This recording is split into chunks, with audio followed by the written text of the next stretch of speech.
Guillaume Lavoie.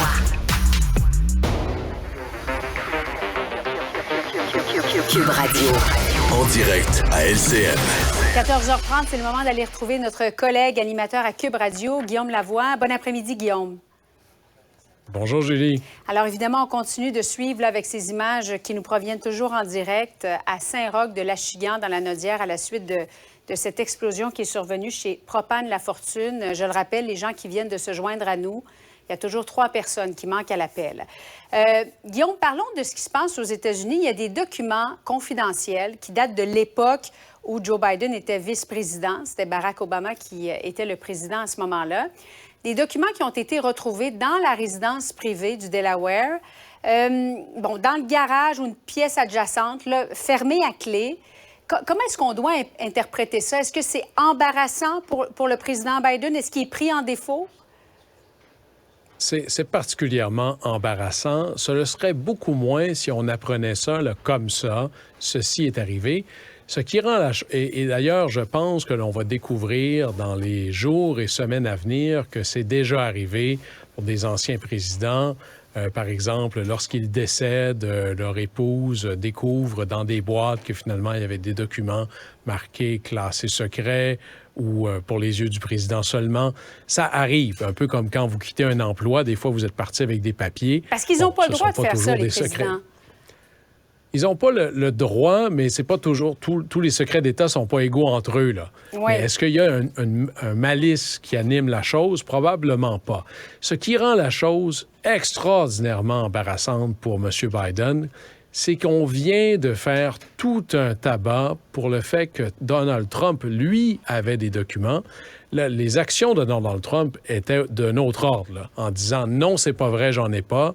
Là, on découvre qu'il en a. Puis on lui dit « Est-ce qu'on les a tous? » Il dit « Oui, on découvre que c'est pas vrai ». Tellement qu'il a fallu aller envoyer le FBI faire une perquisition.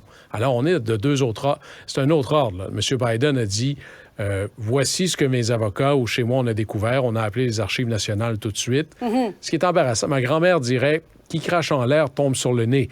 Parce que lorsqu'on avait demandé à Joe Biden comment vous trouvez ça qu'un ancien président ait des documents classés secrets chez lui, pas vraiment bien gardés, il avait dit je comprends pas comment ça a pu arriver. C'est un peu triste. Alors, il en avait mis un peu.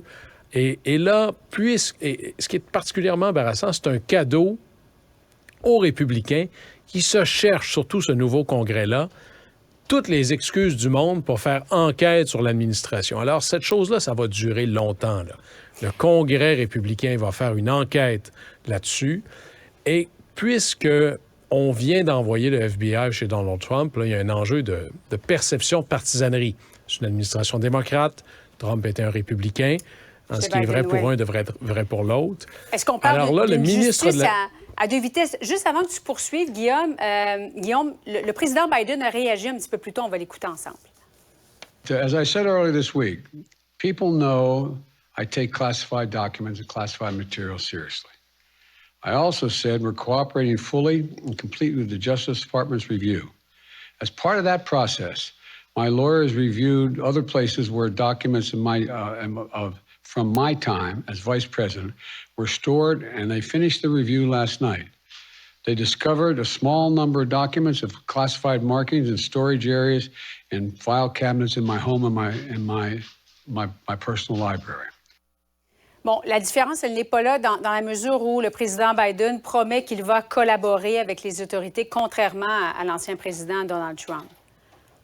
Le problème ici en est vraiment un de perception. Là. Vous avez, c'est un cadeau aux adversaires. Là. Au tennis, on appellerait ça une erreur non provoquée. Là. C'est vraiment lui qui fait cette erreur-là. Et là, il y a une personne dans son administration qui a comme 2 mandats. C'est le ministre de la Justice, qui est nommé par un démocrate. Et lui, il dit, je peux pas ne rien faire. Là. Alors, il a nommé un procureur spécial, si on veut, pour aller au fond des choses. Peut-être pour montrer qu'il n'y a pas 2 justices. Hein. On le fait pour Trump et il va le faire également pour le président. Imaginez, le procureur, le ministre de la Justice de Joe Biden a demandé à un procureur qui, lui, avait été nommé par un républicain à l'époque, donc c'est un bon choix, de faire enquête. Probablement qu'il n'y aura pas de suite réelle.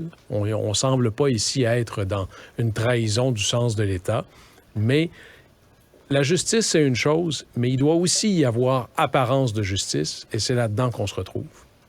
Il y a fort à parier qu'on va s'en reparler. Guillaume Lavoie, merci beaucoup. Bon après-midi à toi. C'est tout pour nous. Merci d'avoir